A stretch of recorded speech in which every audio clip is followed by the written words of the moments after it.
Hello, it's Concord Wind. I took 600 milligrams of Benadryl last night, and got really messed up. I only got it, like I borrowed money from my sister to get it. Well, not borrowed, but she gave me $4 to get some Benadryl because I was hoping it would fix my sleeping schedule so I could go see my parents today, but I only slept from about 8 o'clock to 11:30 at night. So 8 at night to 11:30 at night, and I've been up ever since 11:30. But I kept taking Benadryl and going and laying back down to see if I just needed an extra one to help me get to sleep, and it never worked. So I kept getting up and getting more, and then try to go to sleep, and then get up and get more. Anyways, it was stupid. I shouldn't have done that.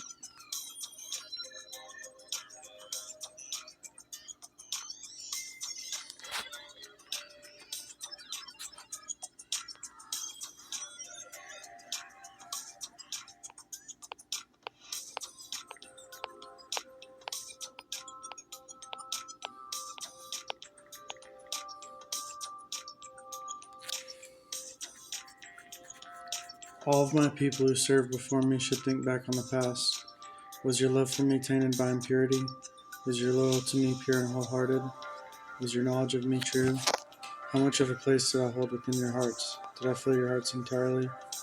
How much did my words accomplish within you? Do not take me for a fool. These things are perfectly clear to me. Today, as the voice of my salvation is uttered forth, has there been some increase in your love for me? Has part of your loyalty to me become pure? Has your knowledge of me deepened? Did praise offered in the past lay a solid foundation for your knowledge today? How much of you is occupied by my spirit? How much of a place does my image hold within you? Have my utterances hit home within you? Do you truly feel that you have nowhere to hide your shame? Do you truly believe that you are unqualified to be my people? If you are completely oblivious to the question above, then this shows that you are fishing in murky waters, that you are only present to make up the numbers, and at the time preordained by me, you will surely be cast out and knocked into the bottomless pit for a second time. These are my words of warning, and any who take them lightly will be struck by my judgment, and at the appointed time will meet with disaster. Is this not so? Do I still need to provide examples to illustrate this? Must I speak more plainly to provide an exemplar for you? From the time of creation until today, many people have disobeyed my words, and thus have been skimmed off and cast out from my stream of recovery. Ultimately, their bodies perish and their spirits are cast into Hades, and even today they are still subjected to grievous punishment. Grievous punishment. Many people have followed my words, but they have gone against my enlightenment and illumination, and have thus been kicked aside by me, falling under the domain of Satan and becoming one of those who oppose me. Today, all those who directly oppose me obey only the superficialities of my work and disobey the essence of my words. There have been many, too, who have merely listened to the words I spoke yesterday, who had held on to the junk of the past and not treasured the produce of the present day. These people have not only been taken captive by Satan, but have become eternal sinners and become my enemies, and they directly oppose me. Such are the objects of my judgment at the height of my wrath, and today they are still blind, still within the dark dungeons, which is to say, such people are rotten, benumbed corpses that are controlled by Satan, because their eyes have been veiled by me. I say that they are blind. It would be well to provide an exemplar for your references so that you can learn from it.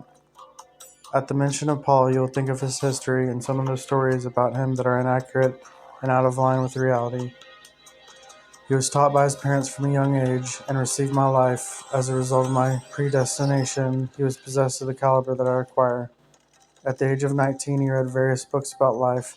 Thus, I do not need to go into detail about how, because of his caliber and because of my enlightenment and illumination, he could not only speak with some insight about spiritual matters, but was also able to grasp my intentions.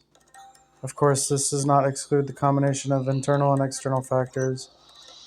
Nevertheless, his one imperfection was that, because of his talents, he would often be glib and boastful. As a result, due to his disobedience, part of which directly represented the archangel, when I became flesh for the first time, he made every effort to defy me. He was one of those who do not know my words, and my place in his heart has already vanished. Such people directly oppose my divinity and are struck down by me, and only bow down and confess their sins at the very end.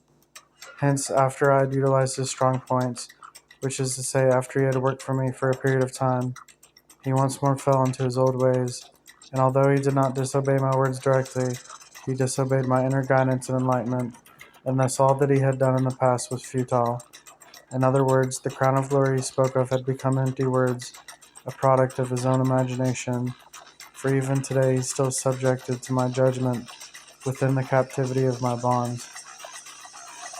From the example above, it can be seen that whoever opposes me, by opposing not only my fleshly self, but more important, my words and my spirit, which is to say, my divinity, receives my judgment in their flesh. When my spirit leaves you, you plummet downward, descending directly into Hades. And although your fleshly body is upon earth, you are like someone suffering from mental illness. You have lost your reason and immediately feel as if you are a corpse, such as you beg me to terminate your flesh without delay. Most of you who are possessed of the Spirit have a deep appreciation of these circumstances, and I need not go into further detail. In the past, when I worked in normal humanity, most people had already measured themselves against my wrath and majesty, and already knew a little of my wisdom and disposition. Today, I speak and act directly in divinity, and there are still some people who see my wrath and judgment with their own eyes. Moreover, the main work of the second part of the era of judgment is to make all my people know my deeds in the flesh directly, and to make all of you behold my disposition directly. Yet because I am in the flesh, I am considerate of your weaknesses. My hope is that you do not treat your spirit, soul, and body as playthings, unthinkingly dedicating them to Satan. It is better to treasure all that you have and not treat it like a game, for such things relate to your fate. Are you really able to understand the true meaning of my words? Are you really capable of being considerate of my true feelings? Are you willing to enjoy my blessings on earth, blessings that are akin to those in heaven? Are you willing to treasure understanding of me, enjoyment of my words, and knowledge of me as the most valuable and meaningful things in your life? Are you truly able to fully submit to me without thought to your own prospects? Are you truly able to allow yourselves to be put to death by me and led by me like a sheep? Are there any among you capable of achieving such things? Could it be that all who are accepted by me and receive my promises are the ones who gain blessings? Have you understood anything from these words? If I test you, can you truly put yourselves at my mercy, and in the midst of these trials, search for my intentions and perceive my heart? I do not wish for you to be able to speak many touching words or tell many exciting stories. Rather, I ask that you are able to bear fine testimony to me, and that you can fully and deeply enter into reality. If I did not speak directly, could you forsake everything around you and allow yourself to be used by me? Is this not the reality that I require? Who is able to grasp the meaning of my words? Yet I ask that you no longer be weighed down by misgivings, that you be proactive in your entry and grasp the essence of my words.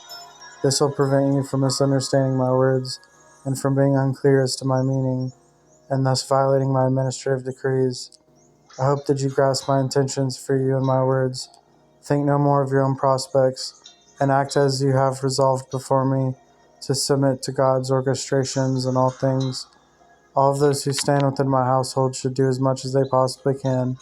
You should offer the best of yourself to the less section of my work on earth. Are you truly willing to put such things into practice? Yes, I am. Yes.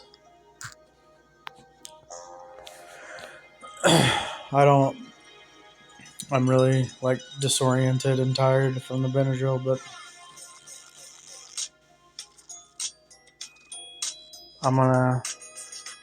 I needed to keep going and make this video and stay awake to make this video.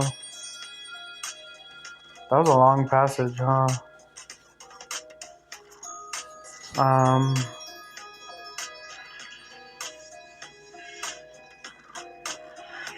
So yes, I'm willing to submit to God's sovereignty and offer myself up to Him and be loyal unto death.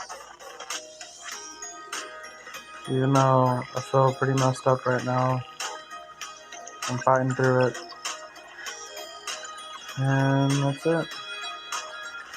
God bless and goodbye.